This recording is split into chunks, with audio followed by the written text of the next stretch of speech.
बात करते हैं चाबहार पोर्ट की। ईरान के चाबहार पोर्ट पर भी हमला हुआ है। बामपुर और चाबहार पोर्ट पर धमाके सुने गए हैं। एक के बाद एक 8 धमाके हुए हैं, ये रिपोर्ट। तो ईरान के चाबहार पोर्ट पर भी हमला किया गया। कहां कहां धमाके हुए हैं और वो कौन से शहर इलाके, एक एक कर ये भी आपको बता रहे हैं। तस्वीरें देखिए। अब दक्षिण ईरान के बाम्बोर शहर पर हमले की तस्वीर। बाम्बोर पर अमेरिका की जोरदार बमबारी के बाद ये तस्वीरें सामने आई, जहां इस हमले में कई लोगों के घायल होने की भी खबर है। शहर में एम्बुलेंसेस दौड़ती देखी।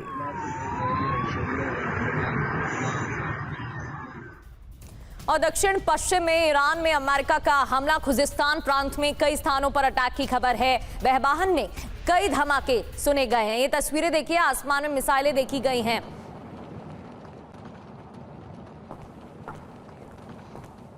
और बहुत बड़ी खबर है ईरान के न्यूक्लियर प्लांट पर हमले को लेकर, जहां अमेरिका ने बुशर में अटैक किया है। बुशर में एयर डिफेंस सिस्टम एक्टिव है। यूएस हमले को नाकाम करने की कोशिश। बुशर सबसे ज्यादा सेंसिटिव परमाणु और ऊर्जा से जुड़ी गतिविधियां यहां होती रहती हैं और साफ है कि अमेरिका किस तरीके से स्ट्रैटेजी के तहत अब न्यूक्लियर साइट्स को टारगेट कर रहा है। और बुशर में एयर डिफेंस सिस्टम एक्टिव हो चुके हैं।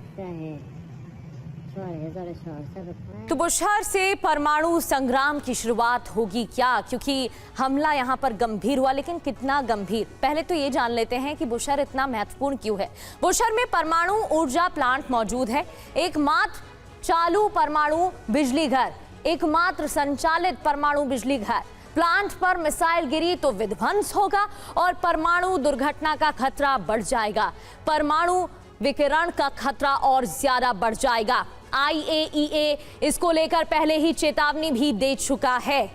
अब बुशहर पर कब कब हमला, ये भी जान लेते हैं। 15 जुलाई 2026 की तारीख जब अमेरिका ने मिसाइलें दागी यहां पर। इसके अलावा 4 अप्रैल 2026 ड्रोन हमले में एक कर्मचारी की मौत की खबर भी आई थी। 40 दिनों के दौरान हमले में ये खबर आ चुकी है। अब 27 मार्च 2026 की बात करें तो यहां पर ड्रोन अटैक हुआ था। 24 मार्च परिसर के अंदर ड्रोन पहुंचा था। 17 मार्च ड्रोन हमला और 350 मीटर दूर टावर नष्ट कर दिया गया था। तो बुशहर केंद्र को एक बार समझने की कोशिश करते हैं। ईरान का पहला परमाणु बिजली प्लांट है यहाँ।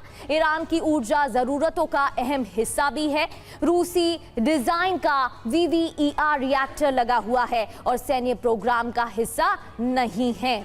Lieutenant general Nitin Kohli sir, Donald Trump अमेरिकी राष्ट्रपति की तरफ से धमकी दी जा चुकी है कि आने वाले वक्त में अब वो बिजली प्लांट, संयंत्र और पुलों को ध्वस्त करेंगे, जैसा कि 40 दिनों के दौरान देखने को मिला था। इस बार पैटर्न भी चेंज है, इंटेंसिटी भी ज्यादा देखने को मिल रही है। साथ की लड़ाई तो ये है ही, IRGC की भी धमकी आ चुकी है। तो ऐसा तो नहीं कि अब और भी ज्यादा विध्वंसक दौर शुरू होने वाला है? देखिए, 17 जून को जो MOU इन दोनों के बीच में साइन हुआ था, तो उस समय ये लगा था कि ये कुछ टेम्परेरी ये सीज़ फायर हो गया है। लेकिन इंटरनल प्रेशर उसके मागा बेस का ट्रंप पर इतना ज़्यादा आया है कि क्योंकि MOU के जो 14 के 14 पॉइंट थे उसको उन्होंने सरेंडर की तरह बताया। वो सभी एक्चुअली ईरान के फेवर में थे और कोई भी एम ट्रंप का अचीव नहीं हो रहा था।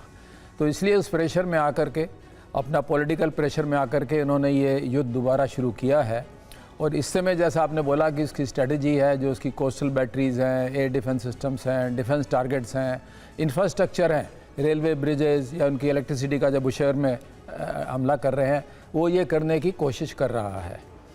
देखिए, ये बॉम्बिंग इन्होंने पहले भी बहुत की है। फरवरी से लेकर के अप्रैल तक इन्होंने काफ़ी बॉम्बिंग करी है और आगे भी बॉम्बिंग कर सकते हैं। लेकिन ईरान के अंदर भी एक स्टेमिना है एज ए कंट्री पनिशमेंट लेने का, और वो भी युद्ध में बहुत इंपॉर्टेंट होता है। आपने देखा कि जो इनके अयतुल्ला खुमानी के फ्यूनरल में 9 किलोमीटर की लाइन थी, इतने लोग पूरे इसमें इकट्ठे थे, क्योंकि बाहर से हमला होने पर पूरा देश इस समय इकट्ठा हो चुका है। तो ये कोशिश पूरी करेंगे, इंफ्रास्ट्रक्चर को डिस्ट्रॉय करने की कोशिश करेंगे। इनका बेसिक आइडिया ये है कि ईरान पर प्रेशर डाला जाए ताकि वो स्ट्रेट ऑफ हॉर्मुज को खोल दे। और ये सब कुछ पहले भी हो चुका है। ऐसा नहीं है कि इससे पहले हुए ऑपरेशंस में सीधा न्यूक्लियर साइट्स को टारगेट नहीं किया गया। ऐसा नहीं है कि सैन्य विकल्पों को लेकर सिचुएशन रूम में पहले बैठक नहीं हुई, लेकिन सवाल आज के इस हालात को लेकर भी है, क्योंकि इस वक्त ईरान जिस स्तर पर गल्फ में अलग अलग रीजन्स पर टारगेट कर रहा है, उसमें बहरीन पर क्लस्टर बॉम्ब से बड़े हमले को लेकर भी एक खबर है। सर, सवाल आगे करती हूं, उससे पहले खबर, ईरान ने क्लस्टर बॉम्ब से ताबड़तोड़ अटैक किए, अमेरिकी बेस को क्लस्टर बॉम्ब से निशाना बनाया, आसमान में टुकड़ों में बढ़ता क्लस्टर वॉरहेड देखा है। क्लस्टर बॉम्ब का अब इस्तेमाल कर रहा है ईरान। अभी तक मिसाइल्स के जरिए और ड्रोन्स के जरिए अटैक हो रहे थे, लेकिन अब देखिए यूएस बेस पर बड़े स्तर पर नुकसान पहुंचाने के लिए क्लस्टर वॉरहेड दिखा, क्लस्टर बॉम्ब का इस्तेमाल किया ईरान ने। तो ये बहरीन के आसमान की तस्वीरें आपको दिखा रहे थे। पहली बार बहरीन में क्लस्टर बॉम्ब का इस्तेमाल किया गया है हमले के लिए ईरान की तरफ से। ईरान ने क्लस्टर बॉम्ब का इस्तेमाल किया है अटैक से दहला अमेरिकी बेस।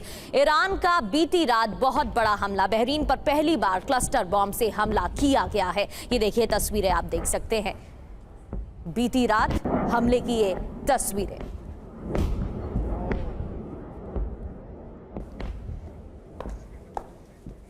क्लस्टर बॉम्ब से हमले की और तस्वीरें भी सामने आई है। बहरीन के आसमान में मिसाइलों की ये बौछार देखिए, ईरान की ओर से दागी गई क्लस्टर मिसाइल। इस क्लस्टर मिसाइल के बारे में जानिए, जहां जैसे ही इस मिसाइल को अटैक के लिए छोड़ा जाता है, उसके बाद ये फैलने लगती है ताकि नुकसान का दायरा बढ़े। और ईरान की तरफ से क्लस्टर मिसाइल से सीधे बहरीन को जो टारगेट किया गया है, उसकी एक और तस्वीर सामने आई है।